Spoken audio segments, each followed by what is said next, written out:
नाज़रीन, लगातार हम आपको जम्मू कश्मीर के जो सीनियर पॉलिटिशियंस हैं उनसे रूबरू कराते हैं। जम्मू कश्मीर में जो इस वक्त पॉलिटिकल सिनेरियो चल रहा है उस हवाले से उनसे मालूमात लेते हैं। अब 20 मई को जो बारामूला लोकसभा सीट पर इलेक्शंस होने जा रहे हैं और ऐसे में यहाँ पर जो NC, PDP और पीपल्स कॉन्फ्रेंस के साथ साथ इंजीनियर रशीद को ज़्यादा मजबूत दावेदार समझते हैं। वही हमारे साथ जो मौजूद है सीनियर पॉलिटिशियन है, फॉर्मर मिनिस्टर रह चुके हैं और के साथ साथ जम्मू कश्मीर पीपल्स कॉन्फ्रेंस के सीनियर नायब सदर, इनसे हम इस इलेक्शन सिनेरियो के हवाले से मालूमात लेते हैं। अस्सलाम वालेकुम सर। वालेकुम सलाम। सर, सबसे पहले हम आपसे ये जानना चाहेंगे कि जो अभी पॉलिटिकल सिनेरियो चल रहा है आप इसको किस तरीके से लेते हैं? मैंने आपको देखा कि इस वक्त जो ये इलेक्शन बड़ा अहम है, इसलिए अहम है कि जो इस्तिसाली कुव्वती हैं वो फिर अपने मजबूती चाहते हैं और डायनास्टिक रूल को मजबूत करना चाहते हैं। इसलिए एक माहौल बन गया है जम्मू कश्मीर में, बल्कि कई सालों से ये माहौल चल रहा है कि अब लोग तंग आ गए हैं ट्रेडिशनल पार्टी से, डायनास्टिक रूल से, कि वो चाहते हैं एक बदलाव हो। और ये भी एक डेमोक्रेटिक फंडामेंटल्स के ख़िलाफ़ है डायनास्टिक रूल। ये जमहूरियत में एक ही ख़ानदान राज ताज करे, उम्र भर बेटा बाप उसके बाद उसका बेटा, ये जमहूरियत के फंडामेंटल्स के ख़िलाफ़ है। ये सारे हिंदुस्तान में बदलाव आया है कि ये वजह आज कांग्रेस कमज़ोर हो रही है, क्योंकि वहाँ जो डायनास्टिक रूल था, एजुकेशन आम हो गई, उनको भी वो लग रहा है कि डायनास्टिक रूल जो है एक्सेप्टेबल नहीं है। और इसका असर जम्मू कश्मीर में भी हुआ, क्योंकि कोई सोच नहीं सकता था कि डायनास्टिक रूल जो है वो बदल सके, लेकिन बदला। लेकिन बदकिस्मती से जब बदला तो वहाँ भी डायनास्टिक रूल ही पनपा। जैसे मुफ्ती मोहम्मद सईद आए, उसने भी कोशिश की अपनी बेटी को, फिर अपने बेटे को मिनिस्टर बनाया। तो इस तरीके से लोग फिर लगा लोगों को कि ये ट्रेडिशनल पार्टीज़ धोखा दे रहे हैं, सिर्फ अपना ख़ानदान को राज ताज करना चाहते हैं अपने ख़ानदान के ज़रिए। तो अब लोग सोचते हैं कि भाई सब ने ये धोखा दे दिया। हमने सोचा था नेशनल कॉन्फ्रेंस के बदले PDP आई, तो मुफ्ती साहब ने भी वही किया जो शेख उबला ने किया, फारूक उबला ने किया। तो अब लोगों को नज़र है नहीं, बदलाव है। तो बदलाव सज्जाद गनी लोन जो है एक नौजवान है, विजन है, सोच है। तो लोगों को लग रहा है ये जो शख्स है, ये जो लीडर है, ये बदलाव का मतबादल है और यही एक नेशनल कॉन्फ्रेंस का मतबादल उभर सकता है। किस तरह का बदलाव है ना, जो डायनास्टिक रूल का ख़त्म करना, बदलाव है यहाँ जो करप्शन को ख़त्म करना, जो आज तक 40 साल से नेशनल कॉन्फ्रेंस करते रही। जो आपने सुना होगा एक ही स्कैम है डॉक्टर फारूक को, क्रिकेट स्कैम 115 करोड़, और इसी तरीके से और भी सारे वो जो मिनिस्टर्स उसके थे मुख्तलिफ करप्शन केसेस में, बल्कि वो अकाउंटेबल कमीशन में भी मिनिस्टरों के केसेस चल रहे थे। लेकिन बदकिस्मती से इन दोनों ख़ानदानों का गठजोड़ था। न मुफ्ती सईद ने कोई कार्रवाई की, न फारूक उबला ने की, कि मिलकर वो चाहते थे किसी के खिलाफ़ कार्रवाई न हो। इसलिए लोग समझते हैं कोई अलग थलग, कोई इंडिविजुअलिटी जो है एक ख़ानदान से बाहर कोई उभरे। तो मैंने ये कहा, इसलिए हिंदुस्तान में भी जब ये नहज बढ़ गई तो यही वजह है कांग्रेस दिन ब दिन कमज़ोर होती जा रही है, क्योंकि लोगों को कांग्रेस से नफ़रत नहीं है। लोगों को नफ़रत है कि क्या कांग्रेस में सिर्फ इंदिरा गांधी या नेहरू गांधी की फैमिली ही होगी। यहाँ नफ़रत है लोगों को, शेख उबला की फैमिली यहाँ राज ताज करेगी। इसलिए अगर इसका बदलाव है तो बदलाव जो है वो सज्जाद गनी लोन की शक्ल में। लेकिन यहाँ की जो पॉलिटिकल पार्टीज़ है वो ये कहते हैं कि हम 370 के लिए एकजुट हुए हैं। कोई नहीं, कहाँ हो गए वो? आपने नहीं देखा गुपकार अलायंस का क्या हो गया? वो तो गुपकार अलायंस एक दूसरे आज लड़ रहे हैं, वो तो ख़त्म हो गए ना। क्योंकि वहाँ भी ये साबित हुआ, चाहे नेशनल कॉन्फ्रेंस है उसको इक़्तिदार की हाउस है, चाहे PDP है वो भी इक़्तिदार की हाउस है। क्योंकि एक सीट के लिए झगड़ा हुआ तो आर्टिकल 370 उन्होंने पसपुस डाला, क्योंकि जब महबूबा को सीट नहीं मिली तो वो भाग गई। तो कहाँ है गुपकार अलायंस? कौन है उसमें? आप बताइए, कोई है? क्या लगता है आपको, सिर्फ सीट के लिए ये PhD का अलायंस हो गया ना ख़त्म? आज कहाँ गुपकार अलायंस? जब महबूबा को MP की कोई सीट नहीं दी गई तो वो अलग हो गई। आज वो एक दूसरे के खिलाफ गालियाँ देते हैं।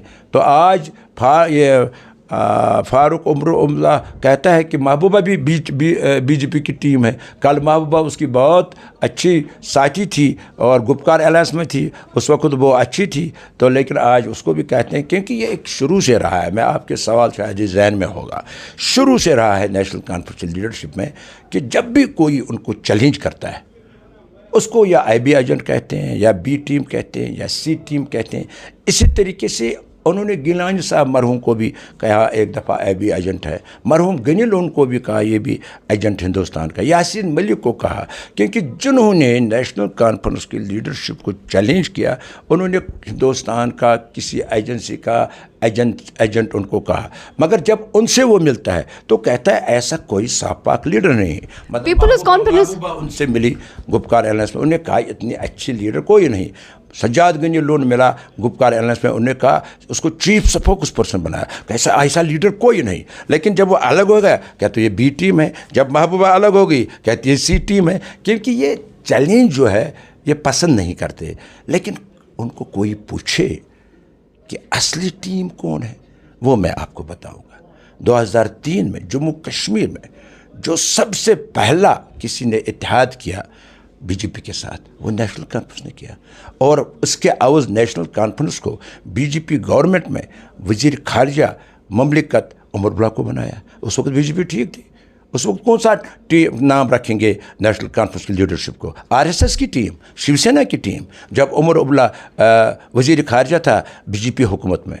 तो इसलिए देखो लोग याद नहीं रखते कि जो सबसे पहले किसी पार्टी ने बीजेपी के साथ इत्तेहाद किया वो नेशनल कॉन्फ्रेंस ने की, और इतना अहम ओहदा दिया गया बीजेपी में उमर अब्दुल्ला को कि वो दुनिया में जाए और ये कहे कि कोई ज़्यादती नहीं हो रही है कश्मीर में, ये सारा झूठ बोल रहा है पाकिस्तान। तो ये उसका काम था, लेकिन इतना ट्रस्टवर्दी था उमर अब्दुल्ला बीजेपी और RSS का, एक अहम अहदा उसका दे दिया।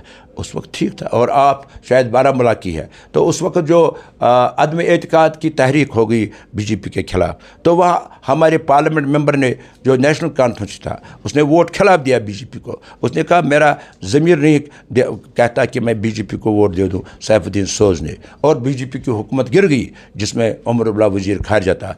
तो आनन फानन उसी वक्त फारूक अब्दुल्ला ने सोज साहब को 12 साल के नेशनल कॉन्फ्रेंस से खारिज कर दिया कि आपने बीजेपी के खिलाफ क्यों वोट दिया। अब सज्जाद लोन कल 6 महीने महबूबा से मिनिस्टर रहा, अब वो गया B टीम हो गया। क्या कमाल की बात, इसमें कितनी सदाकत है? ये हिस्ट्री है। नेशनल कॉन्फ्रेंस है या PDP है, वो इंडिया ब्लॉक के तहत यहाँ पर इलेक्शन लड़ रही है, वहीं जो पीपल्स कॉन्फ्रेंस है उसको अपनी पार्टी का सपोर्ट हासिल है। तो क्या लगता है आपको किसका पलड़ा जो है वो भारी हो सकता है? तो भाई यहाँ जो इंडिया अलायंस है, अब मैं आपको कहूँगा उसमें शिवसेना भी है, उसके साथ फारूक अब्दुल्ला में, उसमें केजरीवाल भी है, उसमें सारे हैं। और ये कौन है? ये वो लोग हैं जिन्होंने पार्लियामेंट में आर्टिकल 370 को ख़त्म करने के लिए वोट दे दिया, उसके हक़ में वोट दिया। केजरीवाल ने वोट हक़ में दिया, शिवसेना ने हक़ दिया, उसी के साथ फारूक अब्दुल्ला की अलायंस है। ये भी एक अजीब बात है, यानी जिन्होंने पार्लियामेंट में आर्टिकल 370 के हक खात्मे के हक़ में वोट दिया, फारूक अब्दुल्ला को उनके साथ ही अलायंस है। बल्कि फारूक अब्दुल्ला ने गुपकार अलायंस में शिवसेना को रिप्रेजेंटेशन दे दी, और शिवसेना वही है जिन्होंने बाबरी मस्जिद का शहीद कर दिया, और शिवसेना वही है जिन्होंने मरहूम अब्दुल गनी लोन के साथ बहुत ज़्यादती की, जो आज मैंने अभी देखा वायरल हो रहा है कि किस तरीके से शिवसेना और उसी शिवसेना के साथ गठजोड़ है। इसको कहते हैं फारूक अब्दुल्ला पहले है, वो कुछ भी कर सकते हैं। वो कहते हैं बीजेपी में उसको कोई भी कहे, या आपको मैंने बताया, हिस्ट्री बताई कि जब उनको पावर कोई भी दे, शिवसेना दे, RSS दे, तो वो चाहते हैं पावर, और पावर में आकर वो उनको लाशों से भी गुजरना पड़े तो उनको कोई परवाह नहीं, उनको इक़्तिदार चाहिए, इसलिए लोग बदलाव चाहते हैं। वही यार, ये तो हमेशा दुगली पाल से रखते हैं, खुद बीजेपी में जाते हैं, मिनिस्टर बनते हैं और अहम पोर्टफोलियो, फिर लोगों को बेवकूफ़ बनाते हैं, ये AP टीम है, ये B टीम है। लिहाजा आज लोगों ने मन बनाया है कि वो इकट्ठे हो गए हैं इस इस्तिसाली क़ुव्वतों को, खासकर नेशनल कॉन्फ्रेंस जो है, जिन्होंने आज तक जम्मू कश्मीर तबाही की। आपको ये जो है ना, मैंने शायद आपको ये पॉइंट बताया कि आज ये हालात नहीं होते जम्मू कश्मीर में। अगर फारूक अब्दुल्ला 1987 में रिगिंग नहीं करते, सलाउद्दीन MLA होता, گیلان صاحب MLA ہوتے. اسی طریقے سے یہ کیا کہتے ہیں قاضی نصیر, قاضی نثار کیا فرق تھی اگر 10 سیٹیں یہ کیا کہتے ہیں اس کو مف لیتی, لیکن انہوں نے ریگنگ کر کے. صلاح الدین آیا تھا مین اسٹریم میں MLA بنوں, لیکن جب ریگنگ ہو گئی اس کو وشواس ختم ہو گیا جمہوریت پر, اس نے بندوق اٹھایا. تو بندوق اٹھانے میں بھی فاروق عبداللہ نیشنل کانفرنس کا رول ہے. پھر اس بندوق سے جتنی تباہی ہوئی اس کی بھی ذمہ دار بھی national conference. Rigging national conference کی جانب سے کی گئی. وہ تب چیف منسٹر تھے فاروق عبداللہ, اس لیے اس کی حکومت تھی. اس نے ان کا اعلان اپنے لوگوں کا کیا, اور جو صلاح الدین دوسرے تھے ان کو ناکام قرار دیا. ابھی جو لوگوں کو اعتماد میں لیا جاتا ہے کہ 370 کے ریسٹوریشن کے حوالے سے پارلیمنٹ میں بات کی جائے گی, جو دیگر جو پارٹیز ہیں ان کی جانب سے یہ کہا جاتا ہے, تو کیا آپ کو لگتا ہے کہ یہ لوگوں کے ساتھ دھوکہ کیا جاتا ہے؟ بہت بڑا دھوکہ. دیکھو بیٹا, آپ نہیں سمجھتے ہیں کہ جو پچھلا پارلیمنٹ تھا اس میں ساری تینوں سیٹیں نیشنل کانفرنس کی تھی, اور جب آرٹیکل 370 ایبروگیٹ ہوا 3 سیٹیں ان کے پاس تھی. انہوں نے واک آؤٹ نہیں کیا, انہوں نے پروٹیسٹ نہیں کیا, حالانکہ ان کو پروٹیسٹ کرنا تھا. جب 3 سیٹیں ان کے ہاتھ میں ہو کے بھی ایبروگیٹ ہوا, آج ان کو 1 سیٹ بھی مشکل سے ملے گی. تو پھر اگر ملی, مجھے نہیں لگتا کوئی ملے گی, تو پھر یہ کیا کر سکتے ہیں؟ کشمیریوں نے 3 سیٹیں جموں کشمیر کے لوگوں نے ان کو دے دی, اور وہ وہاں خاموش ہنس رہے تھے جس وقت آرٹیکل 370 ایبروگیٹ ہوا, اور لوگ یہاں ماتم کر رہے تھے. تو لوگ ان سے پوچھیں, فاروق عبداللہ صاحب آپ کو ہم نے 3 سیٹیں دیں, آپ روک سکے مودی جی کو ایبروگیشن سے؟ روک سکے. آج آپ کیا دھوکہ دیتے ہو, مجھے دے دو میں روک سکوں. اس وقت تو آپ کو موقع دیا تھا, کیوں نہیں روکے؟ روکنے کی الگ بات ہے, آپ تو پروٹیسٹ نہیں کر سکتے, واک آؤٹ نہیں کر سکتے, احتجاج نہیں کر سکتے, کیوں لوگوں کو بیوقوف بنا رہے ہو؟ آپ ہمیں یہ بتائیں, پیپلز کانفرنس کے جو صدر سجاد غنی لون ہے, وہ کیوں جو عمر عبداللہ کو یہ ٹیگ دیتے ہیں کہ آپ فارن ٹورسٹ یہاں پر ہے؟ وہ تو باہر کا. میں نے کہا آپ کو, گاندربل سے ہار کر MLA, پھر وہاں سے جا کر سونوار الیکشن لڑا, وہاں سے ہار کر, پھر بیرو جا کر بڑگام میں وہاں 300 سے مشکل سے ایک چیف منسٹر جیت رہا ہے, وہ بھی ہارنے کے برابر ہے. اب وہ بارہمولہ کے لوگوں کو بیوقوف بنانا چاہتے. جب سری نگر سے ہارا, بڑگام سے ہارا, ہر جگہ ہارا, اب وہ یہاں آنا چاہتا ہے. یہاں شاید لوگ بیوقوف ہے, اس کو پتہ نہیں, یہاں لوگ بڑے سمجھدار ہیں, عقل مند ہیں. وہاں اس کی سری نگر میں ضمانت بچ گئی, یہاں اس کی ضمانت ضبط ہوگی.